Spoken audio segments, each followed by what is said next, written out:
All right, everyone. Thanks for stopping by once again with us and the Exit Your Way Business Roundtable. With me today, I have Curt Anderson from B2B Tail. Welcome, Curt.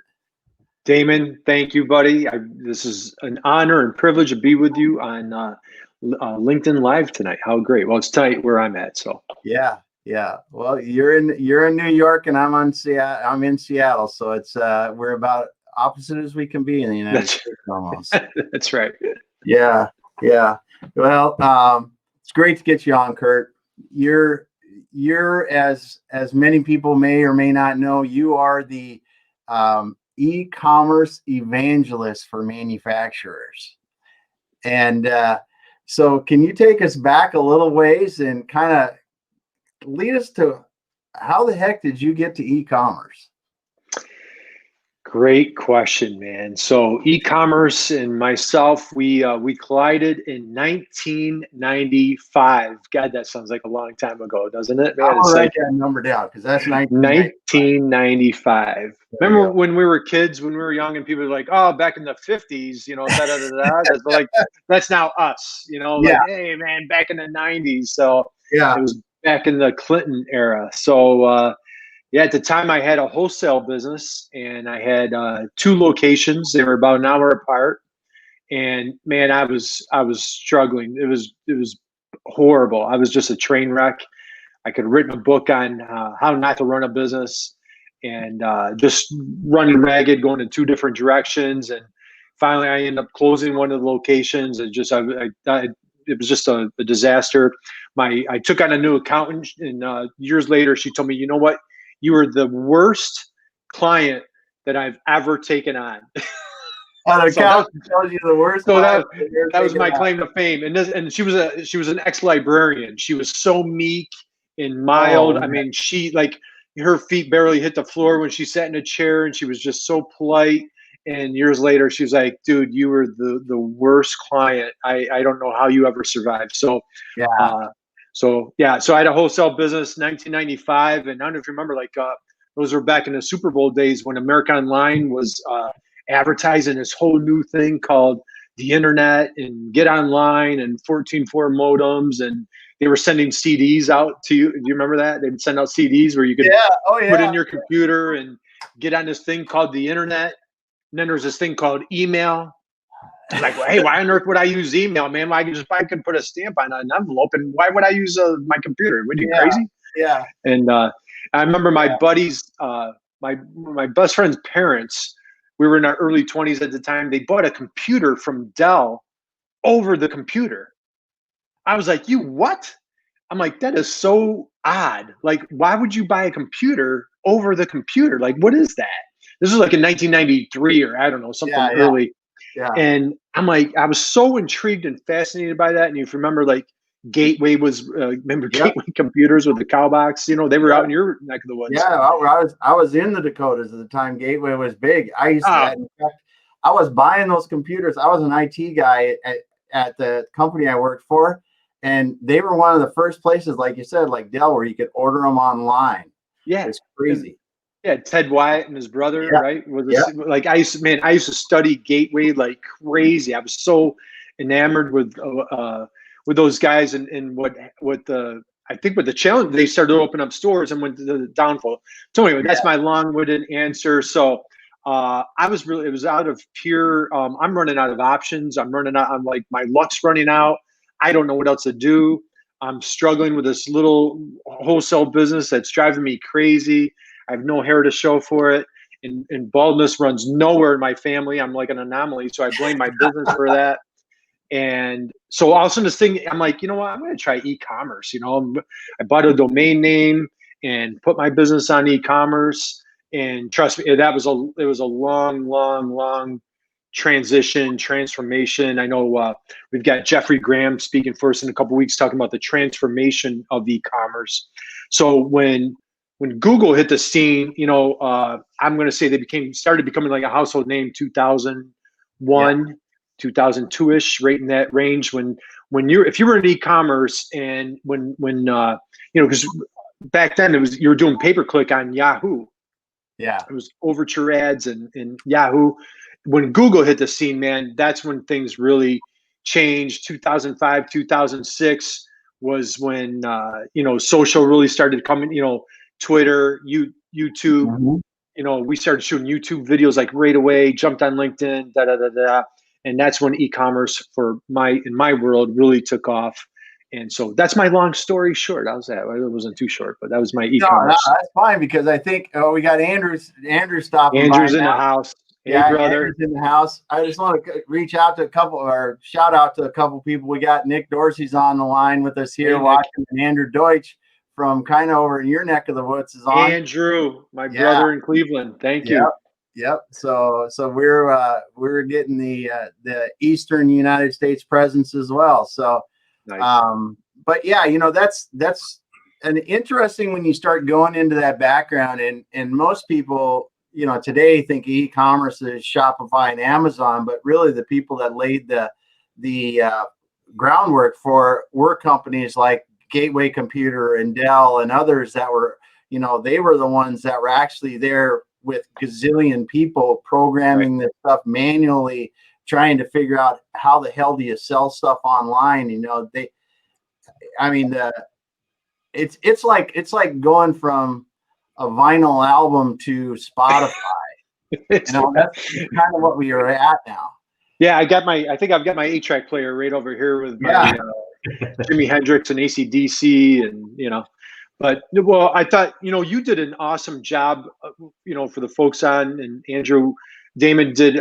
We did an e-commerce boot camp series, and for the SBA, and Damon did an awesome job with his presentation, and I really enjoyed. You kind of went down memory lane, sharing with the folks of like, how did we get here, and if you're not a history buff or don't care, then maybe it's not relevant to you. But I think it's really fascinating to see, especially the three of us are old enough to remember, the .com boom as well as the .com crash. Yeah. And, if you guys were day traders or everybody in the country was buying stocks in the late 90s, and you had Excite.com and Pets.com and, all those companies back in the day. But, what's funny is how Amazon just really kept, I was like watching Amazon from like day one, and it just really kind of came through about 9/11, and like when the whole Enron thing happened, Amazon went down to like $6 a share, and just are they going to make it? They're giving their product away, and now the rest is history. But it's fascinating from a business standpoint of who survived, who had the guts, the courage, the stamina. When you think of like Jim Collins' book, Going Good to Great, you think of the e-commerce companies that had the wherewithal, had the foresight, determination, courage to get to the other side and to help us to get to here, where those pioneers paved the path where now you can get on Shopify for $19 a month, or you can get WooCommerce for basically for free, so a lot of great things have happened in that time. Yeah, it's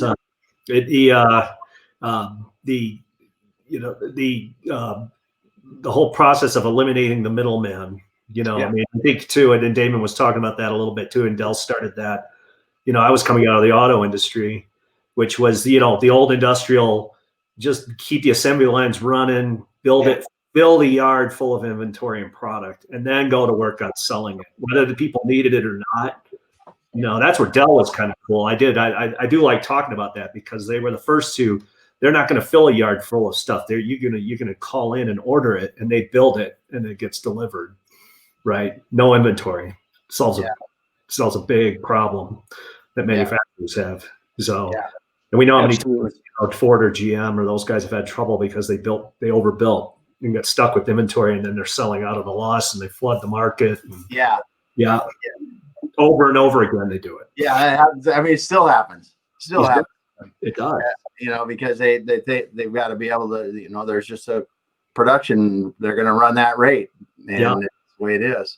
Well, and then e-commerce is just the next evolution, right? So, not necessarily, they still have inventory and people are warehousing products and services, but sooner or later, it's just a matter of, I think that's where Amazon's going, is you get what you want and it shows up at your door. Yeah.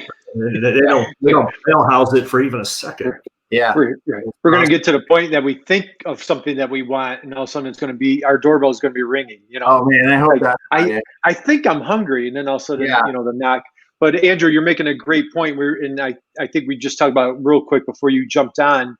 We were talking about, Dell, selling computers in like 91, 92, or, buying over the computer, and Gateway being such an early, and from a logistics standpoint, I was a logistic major 100 years ago in college, and that whole just in time, almost that Toyota concept came into the American computer industry and allowed Gateway and Dell to be like, hey, what computer do you want? What do you want in it?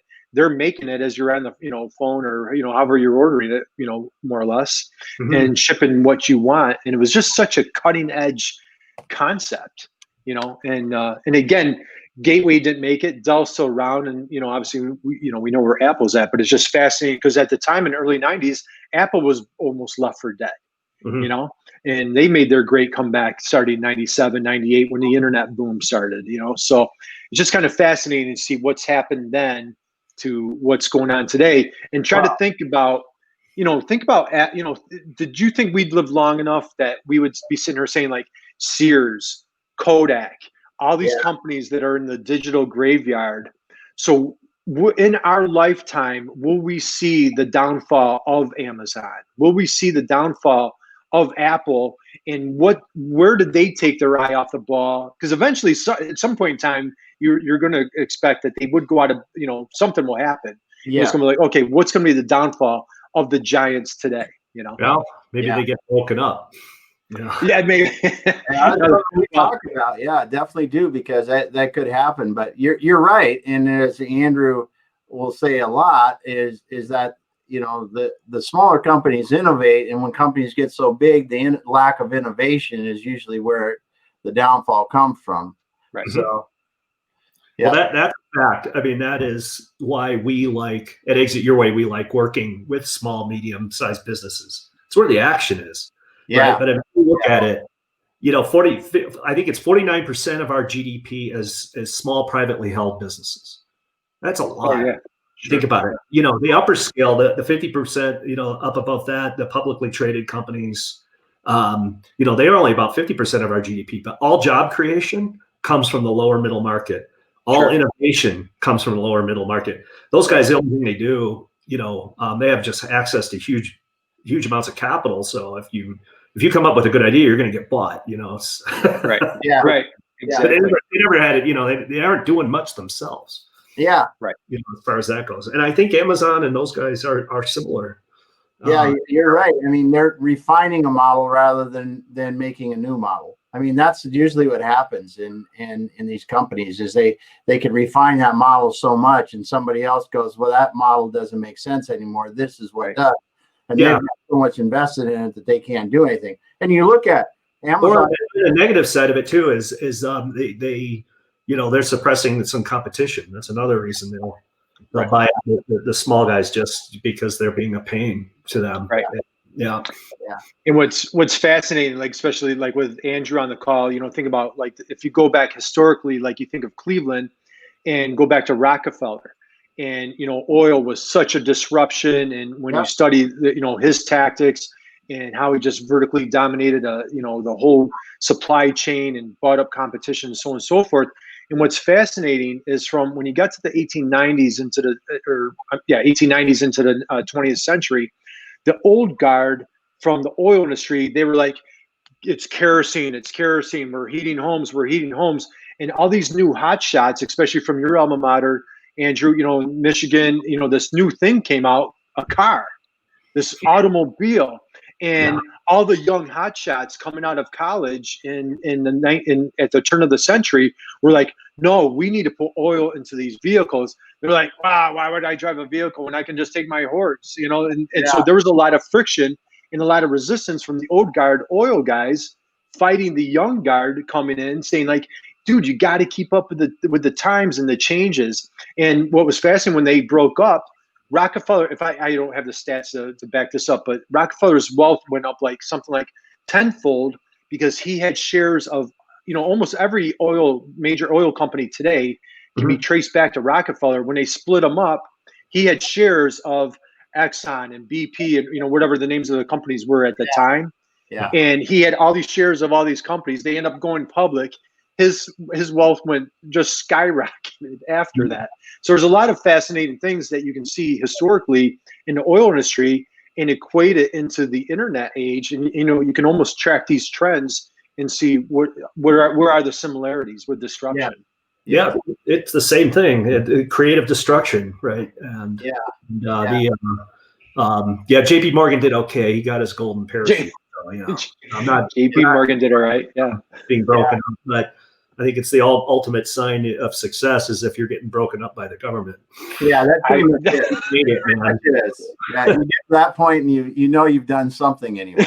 You know, Andrew Deutsch brought up a good thing, a good point here too. He's talking about catalogs like LL Bean, Sears, you know, and even another one from up here, the Eddie Bauer. You know, some of these catalog the catalog companies, man.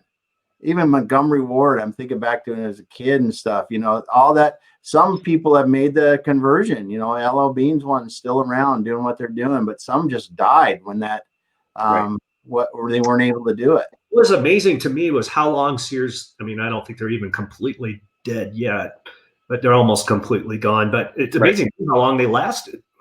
I mean, they must have had unbelievable, I guess 150 years in business or whatever. They just must have had unbelievable reserves because, man, they haven't been making money in a long time.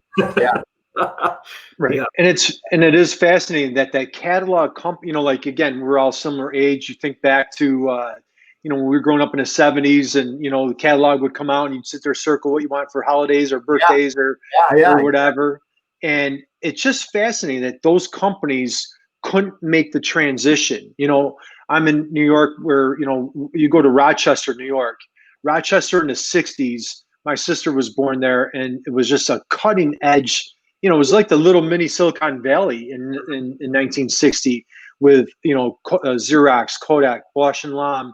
And to think about to be in that boardroom in the 1980s or 90s of Kodak and say, gosh darn it, you know what? We live by film, we're going to die by film. And sure enough, they did. And say, like, our legacy, you know, Mr. Eastman created film and we're going to, you know, stick with it no matter what. Or Blockbuster Video, you know, we're committed to our locations. They could have bought Netflix for $50 million. $50 million. It's like, it's, you know, but obviously hindsight is crystal clear. But just to think to be on those boards at that time and have made those decisions, like we're sticking with what we've always known. And letting this disruption pass us by it's like an insanity, you know. And listening to you say that makes you realize even more how much.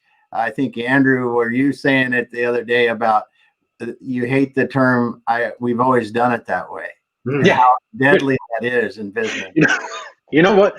And again, I kid when we do talk. I kid around like how desperately I wish I knew you guys 10 years ago. I had a wholesale e-commerce business. The day it hit me that I needed to sell my business, Damon, I don't know if I've told you this before. We were, you know, having a little strategy meeting. I've been there for 20 years. When the words came out of my mouth, this is how we've always done it. I went home that night, and this is the gospel's truth. God struck me dead. 4 months later, I had sold the business. I was like, I'm done. I don't know. I've been doing this too long, and I couldn't recover. I was ready for a new long, boring story. I was ready for a new chapter. But when it came out of my mouth, it was time. It was time for Curt to leave. Man, the business was doing phenomenal, but I had worn out my welcome. Yeah, I needed to check out, or I risked having the business go south. I risked being a Blockbuster or Kodak, hanging on to, you know, whatever was going on. And I tried to, you know, I felt like, you know, when social media came out, man, we were first on. I'm like, nobody on this planet is ever going to use Twitter. Why on earth? I vividly remember when Twitter came out in Inc. magazine. I'm like, who's going to sit in a coffee shop and type 140 characters? I'm drinking a latte. Who cares? That social media platform will never work. So that goes to show. I said that the same that goes to show my credibility, right? I said the same thing about coffee, because I had a buddy who got out. He was an engineer at GM, and he got out of that and started opening coffee shops in these little towns. Like, and and I was like, "How do you make money selling coffee?" Yeah, it's like they just give it away. Yeah, that's classic. You know, my wife's mother lives in Seattle. She's in Bellevue. In 1993, my wife and I went out there to visit, and when we went out there, her aunt's there, and so she's the first time I'd ever been in Seattle. She's driving us all over the city, and I'm like, man, you know, it was big Microsoft days, and you know, Amazon was nowhere even on the radar, and just fell in love with the city. You know, caught a Mariners game, blah blah blah, and it kept talking about like people in Seattle go through this little thing. It's a little kiosk, and you drive up and you buy a cup of coffee and then you leave. I'm like, what was that? And I came home and they kept talking about this company called Starbucks. This is, again, gospel's truth. My wife, I could go get my wife to verify this. I called Starbucks, and they had their before their IPO, they had like their financial information or whatever. Yeah. I had that sitting in I probably got rid of it. I had it sitting in my desk for ages, never bought the stock. And I was like, man, there's this company out in Seattle and it's called Starbucks. I wonder, I just don't think it's ever going to take off here in New York. And again, that's another one of Curt's classic. I missed the boat on that one. Yeah. But, you know, it is interesting how you see that, and you really know, and you wonder from a social standpoint now, looking at things like TikTok, Snapchat's even old now, but the popularity of a platform like TikTok, are people going to really learn how to monetize that like they did Twitter and Facebook and the other things? Because, you know, I honestly, I'm guilty of saying the same thing. I don't know TikTok well enough to understand it, but, you know, the popularity leads you to believe that could be one of these next things that really shapes the way that people sell things. Well, Amazon was a bookseller. Yeah. How the hell did Bezos? He must have done some fast talking. Which he does. But how did he get through his first angel round, saying, "I'm going to go into the book business"? What? That was insane. And of all, you know, great story. You know, he's an investment banker, and you know, was going with different categories. And in hindsight, back in the day, and again, when we're talking about companies that missed the mark, you look at, you know, what were the Borders bookstore, Barnes and Noble. You know, they're buying up every single little bookstore in the country. You know, what was that Tom Hanks and Meg Ryan movie? You Got Mail or whatever. And, you know, he was the big corporate guy, and Meg Ryan had her little bookshop. Yeah. So, you know, here Barnes and Noble and Borders are buying up every little bookstore. You know, again, Borders being in Ann Arbor, I had a buddy that was a buyer for Borders. I remember I lived there when they cleared out. Man, they went. And just, man, they were just crushing the market, buying up everybody, not knowing, once again, they were going right off a cliff. They had no idea that e-commerce was on their heels, and the thing is, even up into the 2000s, if I have this correct, they turned over their e-commerce to Amazon. So instead of them doing, if I'm almost positive, I did a blog post on this. And it's called the e-commerce graveyard, and I did like a study on like Blockbuster and Borders and, you know, different companies. Circuit City was the other one.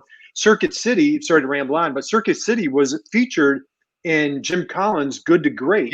Yeah. It was one of the great companies. Yep. And the son of the founder wrote a book called Good to Great to Gone.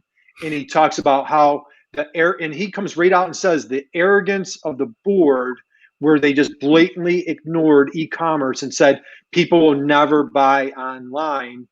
They've got to come in a store. And Damon and Andrew, that's where we are so passionate with the manufacturers, because unfortunately you hear the same thing from manufacturers for years, and what went on in retail, it eventually is going to hit manufacturing, whether you like it or not. Just matter of fact. It is. It's a good turning point here in our discussion, because when we first started talking, and you and I were discussing how you're helping manufacturers now. It started to relate to me, and I know it did with Andrew too, because we see that now in these companies. And when you do like we're doing now, we came about a different direction because we were in manufacturing, and then we started working with e-commerce companies that weren't necessarily manufacturing. Some of them were, but they were e-commerce companies. And you specifically came the other direction from taking a manufacturing company and integrating e-commerce with it and being successful doing that. But we've arrived at the same place because it makes so much sense. Well, we mapped the process just to bring on a whole manufacturing toolbox. We went, this is our product, it does this, distribution to this and this. And we're like, well, that can go away, and that can go away, and that can go away.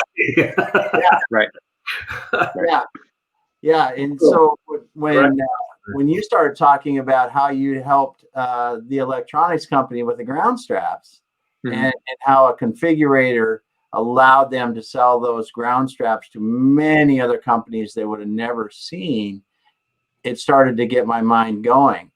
And, since then we've talked about it, but the companies that we've worked with, managed, or consulted with in the past, you think of the ways that e-commerce can help them now. And I'm just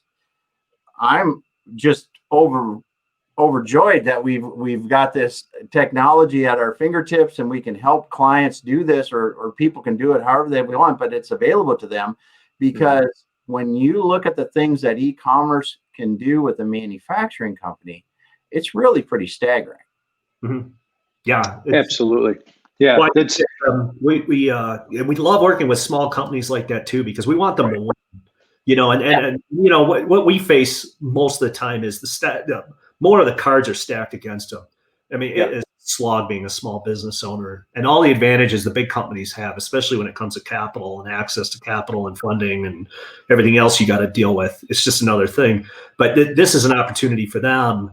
It's a weapon they can go use against the big guys. And this is why, when I was in the auto industry, I went through Ford cutting back all their suppliers. They were knocking off all their suppliers. And Boeing did the same thing, strategy.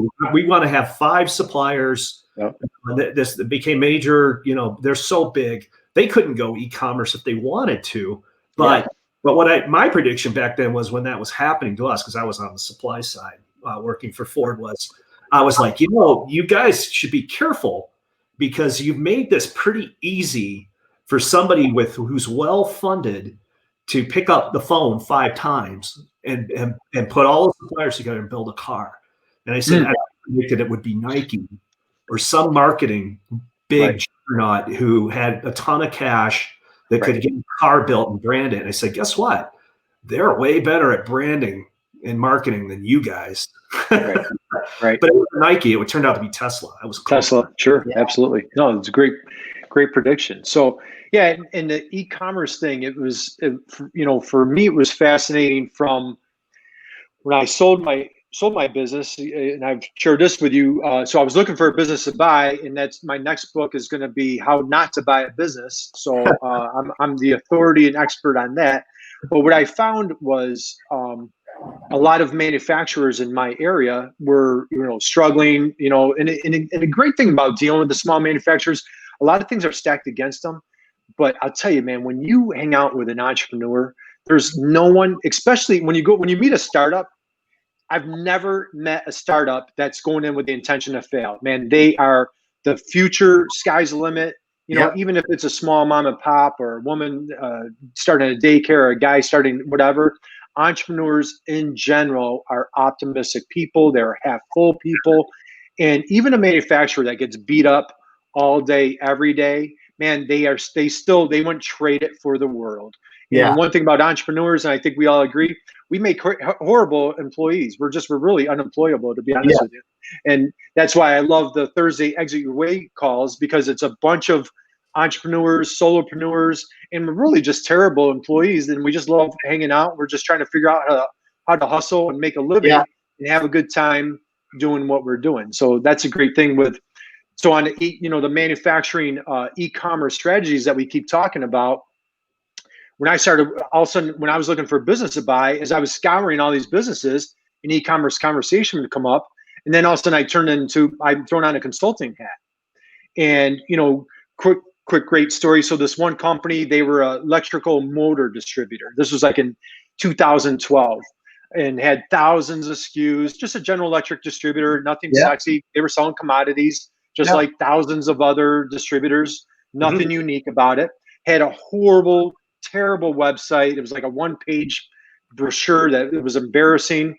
They put on an e-commerce web store, put on like hundreds of their products, started doing a little bit of marketing. They launched on a Monday. By Friday, they had laid at a $9,000 order. So here's a company that was founded in 1919. This was 2012, 13, so near 95-year-old company. They had serviced a 60-mile radius of their location for 95 years. They go on e-commerce. The first week, they land a $9,000 order. The website was about $5,000. So with their margin, they almost paid for the website. Here's the sweet thing. The order came from New Zealand. So in that one order, almost paid for the entire website, and they now just went international, shipping a $9,000 motor that they couldn't find in New Zealand because it's New Zealand. Yeah. And it was more cost effective for them to ship it there. Several months later, I'm in the shop. I went to visit them. Hey, how's it going? Da, da, da. They're like, hey, we just got wired $80,000 from a customer that bought all these motors, da, da, da, and we're shipping it to Mexico. So I'm like, total, here's a third generation, 95-year-old company, game changer, just a total game changer by putting up a $5,000 website and tipping their toe into an e-commerce digital marketing strategy. Yeah. Yeah. And it's amazing because that kind of thing literally can happen to just about any manufacturer. Right. Yeah. Right. Any. And so to segue off of that, so I had another client, was a woman business owned manufacturer. She was a hockey mom. Her and I grew very, very close. She was absolutely phenomenal. As a matter of fact, her son, Division I quarterback at Rutgers, so he's a Big Ten guy, and just a phenomenal athlete. Mother's ran a great business. She manufactured machine gun bullet links. Machine gun bullet links. So like, the old cowboy movies where they'd have a, strap of bullets around their shoulder. They were all linked together. She sold those links that go like on machine gun bullet links or machine gun bullets. She made the links that went on the bullets. That's what she did. 30, 40 employees, millions of dollars in sales. And she'd been in business for a long time. And this is a great story. So there's a guy, he's online, and her and I worked relentlessly on a new website. She had this graphic designer. So female in a guy's industry. I mean, what's more manly than machine gun bullet links? And she put a really nice female touch on her website, meticulous, every detail, every color, everything, thing that guys don't even think of. Puts out this incredible website. There's a guy who he says he's watching a romantic comedy with his significant other on the couch. He's got his phone and he's doing Google searches while he's pretending doing the good boyfriend husband thing, doing a Google search. Her website pops up, places an order. She lands a $400,000 gig because of her new website. Again, she spent $5,000 on a new website, lands this $400,000 gig, and it was on a Friday night at whatever time. Yeah. So one of the chapters in my book, of what I always preach, how can you help that customer make a buying decision at Friday night and at midnight without having to wait for you to open up your doors on Monday morning? And she was living proof, lands a six-figure gig just because she was there, she was available. He found her watching a movie with his girlfriend, being a good husband, good boyfriend, and doing business on the side. Yeah, that's a great example. Andrew must have had technical difficulties. He dropped off. We'll get him back if he gets them sorted out. But that and that is really the thing, that you look at. And this is not just for the mom and pop manufacturers. I mean, we're talking manufacturers that are 100, $200 million in revenue can really benefit from this, because they're still, and a lot of them are product manufacturers that are still relying upon their salespeople to be out there confirming orders, to take orders from customers, process orders. I mean, my significant other used to work for large medical companies and selling very expensive medical devices. And I would be amazed that customers would still transmit order information to her via, PDF PO or something like that. And I mean, we're not talking a couple years ago, and they taking someone that's a very expensive employee and having them basically move paper is really ridiculous. And then when you look at the savings, and like you were just saying, the ability to make it easy for your customer to do business with you with e-commerce is such an overlooked thing, that if your competitors aren't doing it and you do it, then people are going to begin to expect it. And then, so your customer begins to expect it. Your customer, like you said, with the machine gun links, hey, I'm on vacation, but I need some more. On my phone, I'm at the top of a ski slope, I'm on the beach, doesn't really matter. They're coming in, the people are good, And those are the kind of things that really distinguish you from other competitors. And pretty soon they're not really even competitors anymore, because you're doing things that they never thought of. And look at the things that you guys are doing differently. I mean, just from a content standpoint, I mean, you guys, what you've done with your Thursday meetings and what we're doing right here, right now, our Friday meetings with the manufacturing strategies, our manufacturing e-commerce strategies masterclass. And I'm glad you brought up the medical supplies, because in December we have Brian Beck, and Brian Beck is kind of, the authority of major B2B transactions. And so he'll be talking about some really cool things. I had the pleasure, I spoke at a gig that he spoke at back in, I think it was like May or June. And he described how, I can't remember if it was Cardinal Health or one of like a major medical supply company. They're selling $1 million pieces of equipment via e-commerce. There's no, it's like, a pair of socks, and by the way, I'm going to buy $1 million piece of, whatever medical equipment, and it's going into a shopping cart. So, I mean, these B2B buyers, like the client with a $400,000 sale. I mean, this was a B2B buyer with another, whether it's a Department of Defense in her case, or General Dynamics, or, one of the companies in the supply chain of defense. They're doing the exact same thing that we're doing as consumers and as buyers. And you have to make it as convenient as possible. Well, exactly. And when you look at those are examples, some of those are examples of a new customer, but when you even look at it as your existing customers, and I spoke about this a little bit when we were talking with the SBA folks about the business of e-commerce. Amazon has laid customer expectations at a different level, and it's significantly higher. And everyone else just had to, Andrew's back here, we'll get him back on again. So, hey, brother. And Amazon, set these expectations very, very high for customers. Well, that customer expectation is the same for all e-commerce customers. It's B2B or whatever. Now, when you compare that to the normal customer service level in the B2B business, it's not nearly like it is on Amazon as far as timely response and things like that. And I think that is really an opportunity, because when you look at what a returning customer, the kind of things that you can do for a returning customer as a manufacturer, I don't care if you're a CNC machining company, or you're a fabrication company, or you're selling a screw to a company that's using it in someplace else. It really doesn't matter. You make that experience easy, and you again differentiate yourself. You get the little things that you have to do with e-commerce, like as soon as something's shipped, automatically the UPS or the freight tracking number goes right to them. Here's how you track it, blah, blah, blah. Let us know if you got any questions, and the fact that in e-commerce, if you put a phone number on the website or on your order, and you call it up and nobody answers, I mean, you're going to get blasted on your reviews, and those reviews Right. are we're going to see. This all makes you better as a business.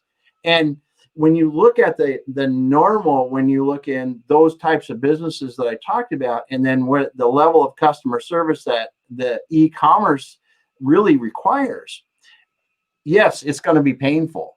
But when you get there, it's not expensive usually to do that stuff, but it really differentiates yourself once again from your competitors. Makes you better. Yeah. Makes you better. A huge thing, because if you can sit there, because as well as Andrew and I, when a larger business makes a decision to supply for you to supply them components or assemblies or whatever the heck they are, they're spending millions of dollars. And the $400,000 order that you mentioned was probably one of a lot. Millions of dollars orders, right? And when you're in B2B like we are, and when we were running those businesses, those large orders, they just the zeros just kind of fall away after a while. You don't realize, well, that was $1 million order, and you're like, yeah, but we had to do one yesterday, so it's really not that big a deal. Right. And you kind of forget about the significance in that customer service that a retail place or somebody else or an e-commerce place has to put on those type of customers, or they do on their type of customers, and how it would benefit you. I just think it's huge opportunity. Mm-hmm. Well, that's why I'm so appreciative, and I can't thank you guys enough for like our Friday, e-commerce masterclass series. So Andrew, when you hopped off, we shared a couple of stories about, one client, I think you might've still been on, landing that $80,000 order, and then shared another client, different situation, different circumstance. She lands a $400,000 order. When you're doing $2 or $3 million in sales a year, you 20, 30 employees, like these are game changers. Like this is a total alteration of your business, a whole, changes your year. And the great thing is about e-commerce, again, I'm maybe simplifying it, throwing up a $5,000 website. However, it's not a massive CapEx. Like you didn't buy a $250,000 lathe machine. You didn't lay out, $500,000 for a new circuit board machine. It's it's a small capital expenditure. Damon and I have been talking like, boy, how can we help that manufacturer get that cost down? Because I don't know if it's fear, but it's just the unknown of, I don't know digital marketing. I don't know e-commerce. How am I going to do this whole thing? But the two companies that I shared, once one company hit it, then all of a sudden a second company hit it. What I did is I started rounding up a bunch of different manufacturers, and I started this thing called the $1 Million e-commerce club. And what I did is I wanted to challenge. So I brought a bunch of manufacturers in a room together. There's like 20 of them, and I brought those two up front, and we almost pitted the two against each other of like who was going to hit $1 million first. And of course, the woman, the hockey mom, she's like, I'm going to hit it first. So now you've got 15 other manufacturers in a room chomping at, wait a minute. What's this e-commerce thing? This is 2014. And they're like, if they can do $500,000 and they're racing to get to, what about me? And I'm like, man, if I could help 10, 15 companies, and each of these companies, 20, 30, 50 employees, $3 to $5 million. If you add $1 million to their top line, what's it doing to their bottom line? Because you didn't increase. If they have capacity, now I know there's exceptions where they don't have capacity, but this can go right into your bottom line because you have a variable expense by bringing more bodies in if you have scalable opportunities. So with our Friday gig, that's what I absolutely love, because we could almost turn this into our new, I was doing it in my area. This could almost be like our $1 million e-commerce club for manufacturers. How could us together as a team help as many manufacturers as possible? Like Dan Bigger is doing an amazing job with this. He's got a weekly Twitter group for manufacturers. And big shout out to Dan and his efforts. I'd be negligent if I didn't mention that, when that story, that customer pulls in that $400,000 order, then what does that do to their exit value? Absolutely. I mean, everything around it. Everything. These are game changers. And again, not a lot easier said than done. It's treadmill, you get that new, and then because I could counterpoint that where I've had a lot of clients either, prior or, they get a brand new website and they're like, okay, where are the orders? And it's crickets. And, we got to get on the treadmill to see some results here. You got to hit the gym to see the results. And that's where they need help because they've been burnt. They've contacted somebody, an SEO guru, and it's $5,000 a month, and all that stuff. Back to small business, small medium businesses. The good and the bad. The good is they are able to do this. Big companies do trial and error. Right. Small businesses, that's how they learn everything and figure things out, trial and error, and lessons and stuff like that too. But what you're talking about is exactly what that is. Right. Yeah. They're capable of doing it. Next thing you know, they're the next Amazon. Yeah. Or they're the next Exit Your Way client, and they are thrilled because they've just put a multiple.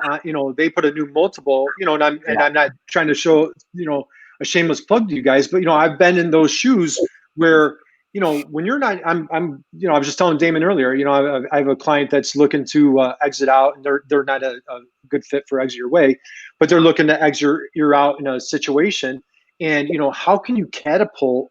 Especially now, man, with COVID. If you didn't get caught in a product that you're escalating, and how many manufacturers are down 30, 40, 50% right now, no fault of their own. Yeah. Sure. And they're late 50s, flirting with 60. Now what do?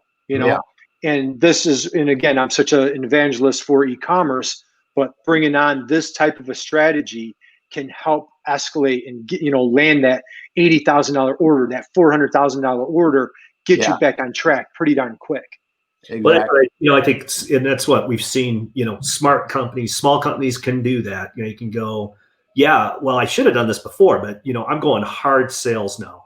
And if e-commerce is a way to help me, grow my sales, I'm going to go that way. And if it's not the product I'm currently selling or something else, or where's that other market, they'll go find it. And they're spending what little resources, because they are pulling back. They aren't making the money they were before. But counter that too. It's just fascinating is that they go, wow, we should have done this all along, but they were too busy just filling orders before. Exactly. You got your resources. Where do they go? When you're jamming and you're filling orders, you're probably spending 20% of your resources. And now it's time. The smart ones are 80% of the resources on the sales. They'll come out of this singing, smoking hot. Yeah. So there's opportunity in the fire. That's for sure. Because and you can attest to this, Curt. There's very few companies that you go into and they say, "Oh, our sales are great. We don't have to worry about that." Yeah. You know what? I have hit a few of those when it catches me. I try to keep my poker face. It catches me off guard. Yeah, but in the same regard, you talk to any manufacturer nationwide. What's probably if they are at capacity, their number one problem: workforce. We were just talking about a woman that's a specialist in retention, workforce retention. I don't care where you go in the country, every manufacturer is suffering lack of workforce. So here's the important thing. So and I learned this caught me off guard years ago, because I'm coming in e-commerce sales, and I got a couple of those pushbacks. We're like, no, we're Mr. E-commerce, you don't get it. We're at full capacity, And the more we talked about it, all of a sudden the light bulb went off, and I'm like, hey, wait a minute. I'm hearing you're having a retention problem. What are you looking for? Engineers just out of college? Where are they going? They're going on LinkedIn. They're on Instagram. They're on Twitter. They're on social. They're checking out you. They're checking out your website.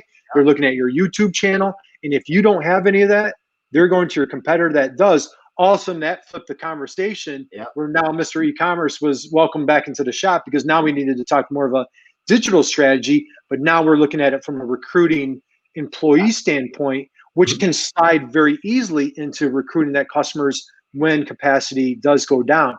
So it's really challenging to argue. So many manufacturers almost took pride in being that best kept secret. Yeah. And you just can't do that anymore. Yeah, you make a great point. And we talked about Jeffrey Graham, and when you listen to him talk for about 10 minutes, you're going to realize that it's not just e-commerce, it's the digital real estate that your company has. Yep. And your digital real estate is a combination of the places you said, of your YouTube, of your LinkedIn, of your website, of your how good your salespeople are, and your CEO and everyone else at branding and support and spreading the word of your company. This anymore, and especially as the workforce transitions from a bunch of guys that look like us, guys and gals that look like us age-wise, to the millennials, that's where they live. That's how they make a decision where they go to work. That's what attracts people into an industry. So if you're doing a good job of that, you will attract good employees and customers. Yeah. And it is really relevant. Well, and I think you have to spend time doing it too. And we don't do a lot of work with companies in the early startup phases. We're dealing with companies that have been around for a while, that are established. But it's always good to go back and remember how it was, right? Because they don't have the money to hire the people. So, a really good startup founder is selling not just product to people, which I think is what companies get complacent and do that. They're selling and pitching their idea, their vision every single day to anybody who'll listen. And that's all their stakeholders. So that's the guy, the people on the front lines that they're hiring, the students, the interns, they're influencers, right? So, but, I don't know why, but, companies get that and get to a certain level and lose that kind of, thing. Absolutely. I don't have to sell, what I'm doing, but you're not selling you're selling your culture. You're trying, you're not going to make it if you can't draw those folks in. You're absolutely right. You make a good point, because back up 15 years, 20 years, we didn't really talk about culture, right? Or did we? And I was just oblivious to it. Maybe there were.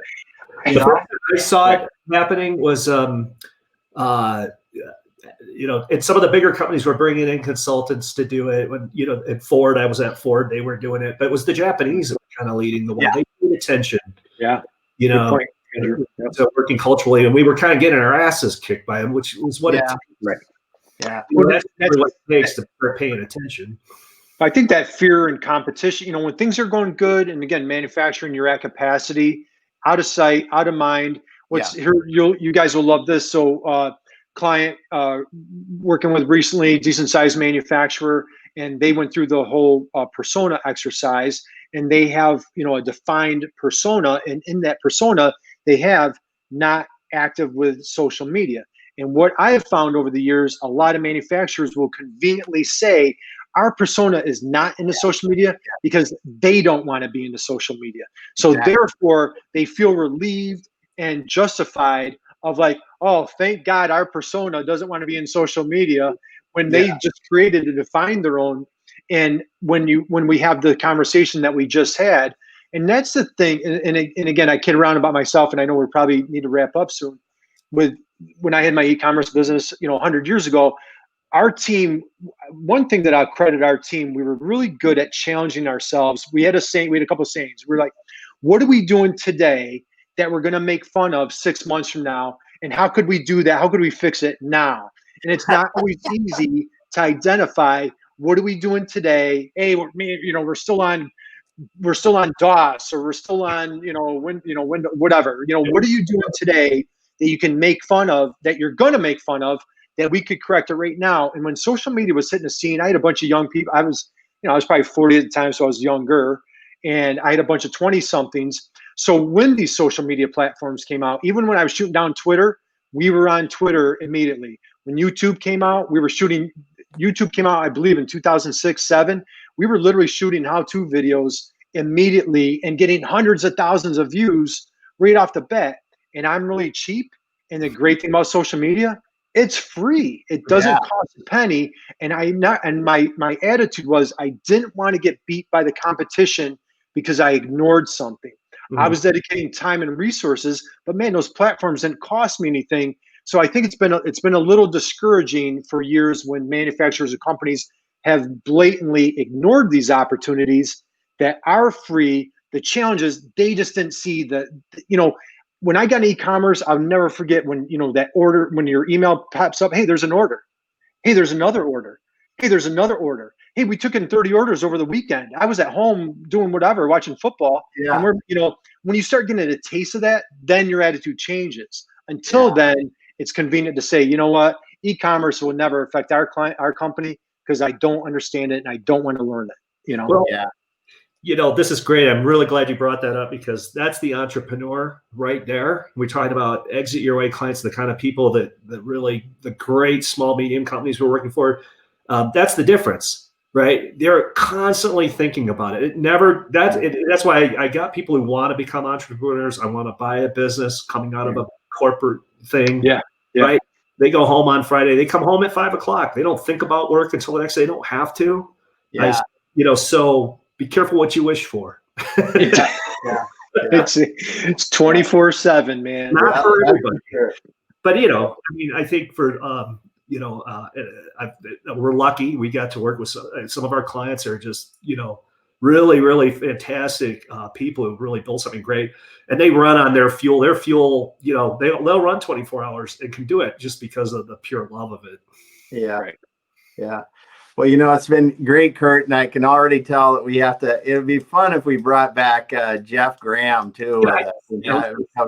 It's because his perspective on it is really, really interesting as well. But I always love talking with you. I'm so appreciative for you to stop by today and talk about manufacturing and e-commerce and just the opportunities we see. And it's wonderful that we get to work together more in our Friday Master Manufacturing e-commerce strategies masterclass series that you're putting together with us is awesome. We've had some great speakers so far, and this week, who do we have coming up on that? We have Josh Curcio from Protocol 80, and I've worked with those guys for years, and they've been in it since 2002. So they're early adapters to inbound marketing strategies exclusively for manufacturers. You're speaking next week. We've got Jeff Graham. We've got Allison coming up. Yeah, Allison. We've got the one and only Ira Bowman, the LinkedIn rock star. We've got Bonnie from Go Lids. We've got Brian Beck. So we're really, guys, this was a dream of mine back in November of doing these workshops. I am so deeply indebted and just filled with gratitude for you guys. So thank you for helping me make this come true. And I'm just so fired up that we're offering this to people and can't wait to see where this takes us. So yeah, it's going to be a lot of fun. And Exit Your Way, what it's all about is bring in, these great resources, talent, these kind of things to bear on our clients, the small businesses, man, because these are game changers. This is awesome. Yeah. Well, thanks for being with us again, Curt. Andrew. Thank you, guys. Always wonderful. And I'm going to sign us off here for now, and we will be back again. All right, guys.